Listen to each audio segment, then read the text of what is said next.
میں یونیورسٹی سے گھر آئی تو امی نے بتایا کہ عروسہ کی شادی کا کارڈ آیا ہے اور ہم سب اگلے ہفتے اس کی شادی پہ اسلام آباد جا رہے ہیں۔ میں بہت خوش تھی۔ عروسہ میرے ماموں کی بیٹی تھی، 5 بھائیوں کی اکلوتی بہن، بہت خوبصورت اور امیر ماں باپ کی لاڈلی بیٹی، خاص طور پر ہم سے بہت پیار کرنے والی۔ ہم تینوں بہنوں نے خصوصی تیاریاں شروع کر دیں کیونکہ ہماری پیاری کزن کے دامن میں خوشی کے پھول کھلنے والے تھے۔ عروسہ کے بہت رشتے آئے لیکن اسے کوئی پسند نہ آتا تھا اور وہ انکار کرے جاتی۔ بالآخر اپنے کلاس فیلو کے ساتھ اس کا رشتہ پکا ہو گیا۔ لڑکا بھی اسے بہت چاہتا تھا۔ ساری کزنس مذاق کرتی اس کو کہ اگر تمہیں فرحان ہی پسند تھا تو پہلے بتا دیتی، یوں اتنے رشتوں کو منع کرنے کی ضرورت کیا تھی۔ بالآخر اس کی شادی بڑی دھوم دھام سے ہو گئی۔ ماموں نے بیٹی کو ڈھیر سارا جہیز دے کر رخصت کیا۔ دلہن بنی وہ اتنی خوبصورت لگ رہی تھی کہ دیکھنے والوں کی نگاہیں کھیرا ہو رہی تھیں۔ ابھی شادی کی دھوم دھام بھی ختم نہیں ہوئی تھی، مہمان ابھی بھی شادی والے گھر میں تھے کہ شادی سے اگلے ہی دن عروسہ کی طلاق کی خبر آ گئی۔ سبھی ہکا بکا رہ گئے۔ مجھ کو تو ایسا جھٹکا لگا کہ دل تھام کر رہ گئی۔ ماموں ممانی بہت دل گرفتہ تھے، خود وہ بھی رو رو کر اتنی نڈھال تھی کہ طلاق کی وجہ بھی نہ بتا پاتی۔ یہ بات جنگل میں آگ کی طرح سارے خاندان میں پھیل گئی۔ ہم بھی افسردہ ہوئے۔ جب عروسہ کچھ بہتر ہوئی تو ماموں ممانی نے اسے منا بجا کر پھر سے ایک بار اس کا گھر بسانے کا ارادہ کیا۔ یوں ایک اور بہت اچھی جگہ اس کا رشتہ طے ہو گیا۔ لڑکا بہت سلجھا ہوا، نیک اور امیر خاندان سے تھا۔ ماموں نے ایک بار پھر سے دھوم دھام سے بیٹی کو رخصت کیا۔ خود عروسہ بھی خوش دکھائی دیتی تھی، لیکن شادی کے اگلے ہی روز ہمیں پھر سے یہ خبر سننے کو ملی کہ عروسہ کے شوہر نے اس کو طلاق دے دی ہے۔ ماموں اس صدمے سے بیمار پڑ گئے۔ خود عروسہ کی حالت بھی کسی سے دیکھی نہ جاتی تھی۔ میں گھر آ کر اپنی پڑھائی میں مصروف ہو گئی۔ 3 ماہ بعد ہمارے گھر میں پھر سے خوشیاں جگمگانے لگیں۔ میرے اکلوتے بھائی اصغر کی شادی ہونے والی تھی۔ میرے بھائی انگلینڈ سے انجینئرنگ کی تعلیم حاصل کر کے آئے تھے اور اب ان کی اپنی من پسند محبوبہ امارہ سے، جس سے وہ 5 سال سے محبت کرتے تھے، سے شادی ہونے والی تھی۔ امارہ بھی میرے بھائی کو بے پناہ چاہتی تھی۔ بھائی کی شادی میں ابھی 2 روز باقی تھے جب یہ افسوسناک واقعہ ہوا۔ کسی شخص نے بھائی کو ایک خط لکھا۔ اف، وہ بھی کیسا اذیت بھرا دن تھا جب اصغر بھائی کو وہ خط موصول ہوا تھا۔ لفافے پر تحریر انجانی تھی۔ شادی کے سلسلے میں شدید مصروفیت کے سبب انہوں نے کمرے میں جا کر وہ لفافہ میز کی دراز میں رکھ دیا کہ بعد میں آ کر پڑھ لوں گا۔ دن بھر وہ کاموں میں مشغول رہے۔ رات گئے جب بستر پر لیٹے تو تھکن کے مارے نیند کی آغوش میں ان کو خط بھول گیا۔ بے شک بھائی تعلیم یافتہ اور کھلے ذہن کے مالک تھے۔ بیرون ملک اعلیٰ تعلیم حاصل کرنے کے باوجود وہ ایک مشرقی مرد ہونے کے ناطے اس قسم کے خط سے یقیناً ڈسٹرب ہونا لازم تھا۔ خیر گزری۔ اگلے دن بھی ان کا ذہن اس لفافے کی طرف نہ گیا جو دراز میں پڑا تھا۔ یوں بخیر و عافیت خوشی خوشی ان کی شادی ہو گئی۔ ہفتہ بھی خیریت سے گزر گیا۔ شادی کے 7ویں روز میکے میں رسم ہونا تھی۔ اس روز دلہن اپنے والدین کے گھر جاتی ہے اور شوہر کے ساتھ اس کے گھر والوں کو بھی دعوت پر مدعو کیا جاتا ہے۔ ہم سبھی گھر والے بھائی اور بھابھی کے ہمراہ ان کے میکے دعوت میں گئے۔ کھانے کے بعد سب باتوں میں مشغول تھے کہ بھائی اصغر نے کہا کہ اب ہم چلتے ہیں، مجھے دفتر کا کچھ ضروری کام بھی نمٹانا ہے۔ بھابھی بولی کہ ابھی تو زیادہ وقت نہیں ہوا، ہمیں شام تک رہیں۔ بھائی نے کہا کہ اگر تمہیں رہنا ہے تو کوئی بات نہیں، رہ لو، میں تمہیں کل آ کر لے جاؤں گا، مگر میں جانے کی اجازت چاہتا ہوں کیونکہ مجھے ابھی دفتر کا کچھ ضروری کام کرنا ہے جو ہماری شادی کی چھٹیوں کے باعث التوا میں پڑ گیا تھا۔ بھابھی نے امی سے بھی میکے میں رہ جانے کی اجازت مانگ لی۔ میری والدہ نے بھی باخوشی بہو کو اجازت دے دی اور کہا کہ بیٹی 1 دن نہیں، بے شک 2-4 دن اور رہ لو، جب آنا ہو فون کر دینا، میں اصغر کو تمہیں لینے بھیج دوں گی۔ بھائی ہم کو لے کر گھر آ گئے۔ وہ آتے ہی اپنے کمرے میں گئے اور آفس کی فائلیں کھول کر کچھ لکھنے بیٹھ گئے۔ ذرا دیر بعد کوئی شے لینے کو دراز کھولی تو نظر اس لفافے پر پڑ گئی جسے وہ رکھ کر بھول گئے تھے۔ خدا جانے کس کا خط تھا۔ انہوں نے لفافہ چاک کیا۔ جو ہی خط پڑا کمرے سے باہر نکل آئے۔ میرے بھائی کا رنگ روپ یکلخت اڑ گیا تھا اور صورت سفید پڑ گئی تھی۔ میں نے کبھی اپنے بھائی کو ایسی کیفیت میں نہیں دیکھا تھا۔ کیا ہوا بھائی جان؟ میرے سوال کے جواب میں انہوں نے اپنے سر کو اس طرح ادھر ادھر جھٹکا جیسے کہ ان کے دماغ میں پتنگے گھس گئے ہوں۔ پھر وہ اپنے کپڑوں کو جھٹکنے اور نوچنے لگے۔ آپ کی طبیعت تو ٹھیک ہے؟ میں نے گھبرا کر ان کا ہاتھ تھام لیا۔ تبھی انہوں نے ایک رکا میرے سامنے کر دیا۔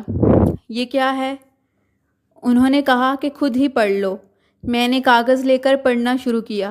لکھا تھا، مسٹر اصغر، میں آپ کو اس حقیقت سے آگاہ کرنا اپنا فرض سمجھتا ہوں کہ جس لڑکی سے آپ شادی کرنے جا رہے ہیں وہ نہایت ناقابل اعتبار اور برے کردار کی لڑکی ہے۔ تمہاری ہونے والی بیوی کے مجھ سے غلط مراسم ہیں۔ تم تو پردیس میں تھے، تمہیں کیا پتہ پیچھے کیا ہوتا رہا۔ میرے علاوہ لاہور میں اس کے اپنے ایک رشتہ دار سے جس کا نام فے خان ہے سے غلط مراسم رہے ہیں۔ باقی آپ خود سمجھدار ہیں۔ آپ کا خیر خواہ فراز۔ مجھ کو تحریر پڑھ کر بہت غصہ آیا۔ سمجھ گئی کہ کوئی نہایت گھٹیا انسان ہے جس نے یہ خط لکھا ہے۔ یقیناً یہ بدخواہ ہماری خوشی سے خوش نہیں اور عین وقت پر رنگ میں بھنگ ڈالنا چاہتا ہے۔ ہمارا بھابھی سے اصغر بھائی کا رشتہ ان دونوں کی خوشی اور مرضی سے طے ہوا تھا۔ تبھی میں نے اعتماد سے کہا، بھائی اس کاغذ کو پھاڑ کر پھینک دیجئے اور مزید اس بارے میں سوچنے کی ضرورت نہیں۔ خط میں لاہور کا حوالہ تھا جس سے خیال اس طرف گیا کہ ضرور آنٹی کے خاندان میں کوئی ایسا ہے جو اس رشتے پر ناخوش ہے، تبھی جل کر یہ فضول خط لکھ بھیجا ہے۔ انسان لاکھ روشن خیال ہو مگر جب اس کے دل میں ایک لمحے کو بھی شک آ جائے تو سمجھو شیشے میں بال آ جاتا ہے۔ ہمارا بھابھی ہماری دور کی کزن تھی، تاہم ان کے ننیال کے بارے میں ہم کو علم نہ تھا۔ وہ سبھی لاہور میں رہتے تھے۔ ان کی والدہ جب بھی اپنے رشتہ داروں سے ملنے لاہور جاتی، ہمارا بھابھی بھی ان کے ہمراہ جاتی تھی۔ ذہن میں آیا کہ ہو سکتا ہے وہاں ان کا کوئی کزن ان کو پسند کرتا ہو اور یہ یک طرفہ پسندیدگی ہی وجہ نات بنی ہو، ورنہ کسی انجانے شخص کو اس طرح کا خط ارسال کرنے کی بھلا کیا ضرورت تھی۔ ہمارا میرے بھائی کو بہت چاہتی تھی۔ وہ پڑھی لکھی اور باشعور تھی۔ اگر اس رشتے پر ذرا سا بھی اس کو اعتراض ہوتا تو وہ اپنے والدین کو منع کر سکتی تھی، اس پر کوئی پابندی نہ تھی۔ تاہم اس خط نے میرے بھائی کو بے چین کر دیا تھا اور لکھنے والے کا نام ان کے دماغ میں نقش ہو گیا تھا۔ میں نے اصغر بھائی کے ذہن سے اس بات کو نکالنے کی کوشش کی۔ بظاہر لگتا تھا کہ انہوں نے کچھ دیر بعد خود کو نارمل کر لیا ہے۔ وہ اپنے کمرے میں جا کر آفس کا کام مکمل کرنے لگے، لیکن شام کو جب باہر آئے ان کی صورت پر بدستور پریشانی کی لکیریں کھنچی تھیں۔ وہ بھابھی کو لینے ان کے میکے نہیں گئے بلکہ دل بہلانے کو اپنے ایک دوست کے پاس چلے گئے۔ رات تقریباً 12 بجے لوٹے۔ میں جاگ رہی تھی۔ ہلکی سی آہٹ پر در کھول دیا۔ وہ مجھ سے کلام کیے بغیر اپنے کمرے میں چلے گئے۔ میں بھی جا کر بستر پر دراز ہو گئی۔ خدا جانے آج نیند کیوں آنکھوں سے دور چلی گئی تھی۔ کافی دیر تک جاگتی رہی، دعا کرنے لگی، خدا کرے کہ میرے بھائی نے اس فضول تحریر کو بلا دیا ہو۔ اے اللہ، بھابھی کل ہی میکے سے آ جائیں تاکہ بھائی کے دل میں اگر کسی بدگمانی نے جگہ کر لی ہے تو یہ ختم ہو جائے۔ بدقسمتی سے اگلے روز بھابھی نہ لوٹیں اور نہ ہی ان کا فون آیا، چونکہ ان کی والدہ کی طبیعت اچانک خراب ہو گئی تھی۔ انہوں نے میکے میں مزید 1-2 روز ٹھہر جانے کو ترجیح دی۔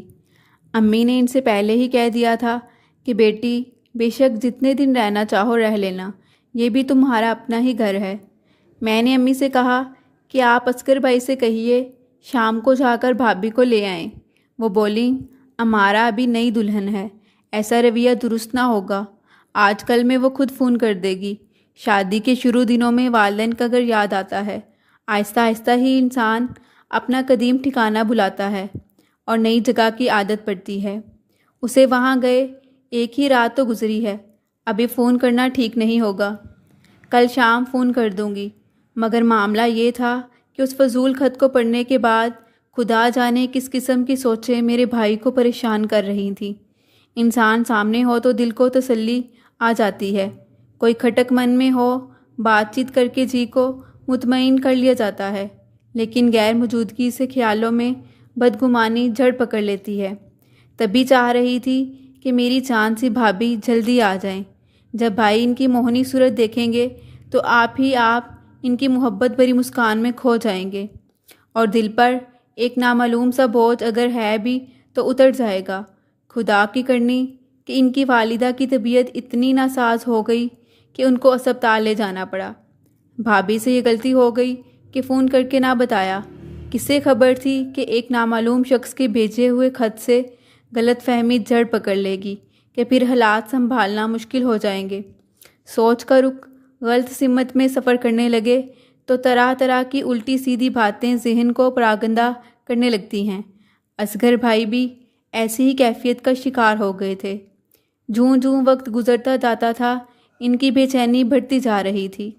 حالات کی نزاکت کو دیکھتے ہوئے بالآخر میں نے بھابھی کو فون کیا کہ آپ جلد واپس آ جائیے، بھائی جان آپ کی خاطر اضطراب کا شکار ہیں، آگے آپ خود سمجھدار ہیں۔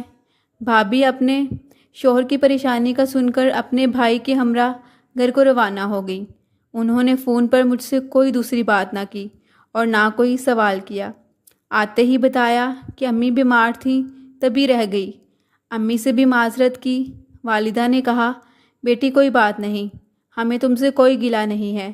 جب بھابھی آئیں بھائی گھر پر نہ تھے، لیکن ان کے تھوڑی دیر بعد وہ آ گئے۔ میں اس خط کے بارے میں بھابھی کو کچھ نہ بتا سکی۔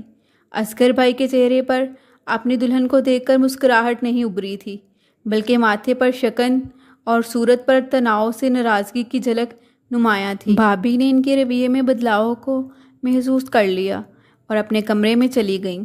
وہ سمجھ رہی تھیں کہ ان کے میکے رہ جانے سے ناراض ہیں۔ جب بھابھی نے بتایا کہ وہ اپنی والدہ کو بیماری کی حالت میں اسپتال میں چھوڑ کر آ گئی ہیں، اصغر بھائی کا غصہ ٹھنڈا ہو گیا۔ بیوی کی صورت دیکھ کر دل میں جو الاؤ جل اٹھا تھا سرد پڑ گیا۔ شاید کہ عقل نے جذبات کی لگام کو تھام لیا تھا۔ میرے بھائی نے یہاں تک درگزر سے کام لیا کہ اس خط کا ذکر بھی بیوی سے نہ کیا۔ اگلے دن وہ بیوی کو لے کر ہسپتال گئے اور بھابھی کی والدہ کی مزاج پرسی کی۔ بھابھی بیچاری اس کے بعد شاید ڈر گئی تھی کہ وہ میکے جانے کے لیے نہ کہتی تھیں۔ بھائی خود لے جاتے اور وہ انہی کے ساتھ گھر واپس آ جاتی۔ والدین کے گھر رات ٹھہرنے پر اصرار نہ کرتی۔ ہمارے گھر میں سکون کی راجدھانی اور اس کے بعد کوئی بے سکون کر دینے والا نامہ بھی موصول نہ ہوا۔ زندگی معمول کے مطابق رواں دواں تھی۔ شاید کہ میرا بھائی اس ناگوار تحریر کو بلا چکا تھا۔ اس واقعے کے 1 سال بعد بھابھی کی بڑی خالہ کا انتقال ہو گیا۔ ان کی امی نے اصغر بھائی کو فون کیا کہ بیٹا میری آپا وفات پا گئی ہیں، چاہتی ہوں کہ تم آرا کو ہماری طرف بھیج دو۔ آنٹی فکر نہ کریں، میں خود لے کر آ رہا ہوں، ہم ابھی تھوڑی دیر میں پہنچ رہے ہیں۔ بھابھی کی یہ خالہ رہتی تو لاہور میں تھیں، لیکن عرصے سے بیمار تھیں، سو علاج کی غرض سے اسلام آباد آئی ہوئی تھیں۔ اصغر بھائی بیوی کو لے کر سسرال گئے۔ بھابھی کے کچھ قریبی رشتہ دار لاہور سے آئے ہوئے تھے، انہی میں ان کی خالہ کا بیٹا فراز خان اور ان کی فیملی بھی تھی۔ فراز صاحب خاصی عمر کے تھے، شادی کو عرصہ گزر چکا تھا۔ ان کے 2 بچے تھے اور سب سے بڑے بیٹے کی عمر اس وقت 15 برس تھی۔ جب سسر نے اصغر بھائی سے فراز صاحب کا تعارف کرایا تو یکایک ان کے ذہن میں 1 سال قبل کا وہ دن آ گیا جب ان کی شادی ہوئی اور ولیمے والے دن دلہن کی طرف سے جو خاص مہمان آئے تھے ان میں یہ فراز صاحب بھی تھے۔ انہوں نے بھابھی کو شادی پر خاصا مہنگا تحفہ دیا تھا۔ یہ سب کچھ یاد آتے ہی میرے بھائی کا ذہن یکدم ماضی کی تلخ یاد کی طرف پلٹ گیا اور ان کو اس بیہودہ خط کی تحریر یاد آ گئی۔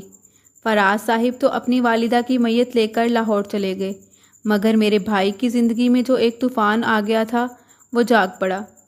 جوں ہی بیوی کو ان کے میکے سے لے کر گھر آئے، ان پر جیسے پاگل پن کا دورہ پڑ گیا۔ آتے ہی چیزوں کو اٹھا کر ادھر ادھر پھینکنے لگے اور توڑ پھوڑ شروع کر دی۔ میں دوڑی گئی، پوچھا خیر تو ہے بھائی، آخر یہ آپ کو کیا ہو گیا ہے، کیوں اتنے غصے میں ہیں؟ بولے یہ اپنی بھابھی سے پوچھو جو آج اپنے کزن فراز صاحب پر باری صدقے ہو رہی تھیں اور ان کو تسلیاں دیتے تھکتی نہ تھیں۔